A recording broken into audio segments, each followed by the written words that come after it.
அதிமுகவின் முக்கிய தலைவர்கள் போட்டியிடும் தொகுதி பட்டியல் அறிவிப்பு. நண்பர்களே, அதிமுக தொண்டர்களாக இருந்தீங்க அப்படின்னா மறக்காம நம்ம சேனலை சப்ஸ்கிரைப் பண்ணிட்டு இந்த வீடியோக்கு ஒரு லைக் பண்ணிருங்க. அனைத்து இந்திய அண்ணா திராவிட முன்னேற்ற கழகத்தை பொறுத்த வரைக்கும் வருகின்ற 24ஆம் தேதி முதல் கட்ட வேட்பாளர் பட்டியலை வெளியிட இருக்கிறார் எடப்பாடி பழனிசாமி அவர்கள். அதாவது முதல் கட்டமாக வருகின்ற 24ஆம் தேதி நம்ம ஜெயலலிதா அம்மையாருடைய பிறந்த நாளை முன்னிட்டு 15 தொகுதிகளுக்குரிய வேட்பாளர் பட்டியலை எடப்பாடி பழனிசாமி அவர்கள் வெளியிட இருக்கிறார். அதே போல கூட்டணிக்கு எத்தனை தொகுதிகளை ஒதுக்கி இருக்கிறோம் என அனைத்து தகவலையுமே எடப்பாடி பழனிசாமி சொல்ல இருப்பதாக செய்திகள் என்பது ஒருபுறம் வெளியாகி கொண்டிருந்தாலுமே இன்னொரு புறத்திலே அதிமுக இருக்கக்கூடிய முக்கியமான தலைவர்கள் இந்த தொகுதியில் தான் போட்டியிட போகிறார்கள். இந்த தொகுதிகளைத்தான் அவர்கள் குறிவைத்திருக்கிறார்கள். அதற்குரிய களப்பணிகளை பூரா மிக தீவிரமாக பார்த்துக் கொண்டிருக்கிறார்கள் என சொல்லி மறுபுறத்திலே இன்னொரு செய்திகள் என்பது வெளியாகி அதிலே சென்னையிலே அதிமுக போட்டியிட திட்டமிட்டுள்ள தொகுதிகளுடைய முதல் விவரம் என்பது கசிந்திருக்கிறது அப்படின்னே கூட சொல்லலாம். ராயபுரத்தை பொறுத்தவரைக்கும் ஜெயக்குமார் அவர்கள் மறுபடியும் போட்டியிட இருக்கிறார்.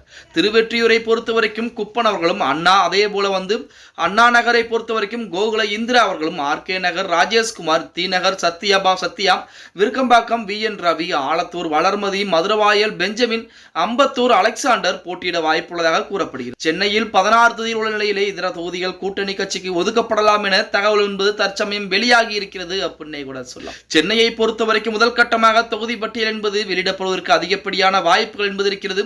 ராயபுரம் தொகுதியை பொறுத்தவரைக்கும் ஜெயக்குமார் அவர்களும், திருவெற்றியூர் தொகுதியை பொறுத்தவரைக்கும் குப்பன் அவர்களும், அண்ணா நகர் தொகுதியை பொறுத்தவரைக்கும் கோகுல இந்திரா அவர்களும், ஆர்கே நகர் தொகுதியை பொறுத்தவரைக்கும் ராஜேஷ்குமார் அவர்களும், தீநகர் தொகுதியை பொறுத்தவரைக்கும் சத்யா அவர்களும், விருகம்பாக்கம் தொகுதியை பொறுத்தவரைக்கும் VN ரவி அவர்களும், ஆலந்தூர் தொகுதியை பொறுத்தவரைக்கும் வளர்மதி அவர்களும், மதுரவாயல் தொகுதியை பொறுத்தவரைக்கும் பெஞ்சமின் அவர்களும், அம்பத்தூர் தொகுதியை பொறுத்தவரைக்கும் அலெக்சாண்டர் அவர்களும் போட்டியிட இருப்பதாக தகவல் என்பது தற்சமயம் அதிமுகவின் சார்பாக தகவல் என்பது சொல்லப்பட்டுக் கொண்டிருக்கிறது. அப்படிங்கிற மாதிரி செய்திகள் எல்லாம் தற்சமயம் இணையதளங்களிலே உலா வந்து கொண்டுதான் இருக்கிறது அப்படின்னே கூட சொல்லலாம். அதாவது அதிமுகவை பொறுத்தவரைக்கும் 205 தொகுதிகளுக்குரிய தொகுதி பட்டியலையும் சரி வேட்பாளர் பட்டியலும் சரி ரெடி பண்ணி செய்து முடித்து விட்டார்களாம்.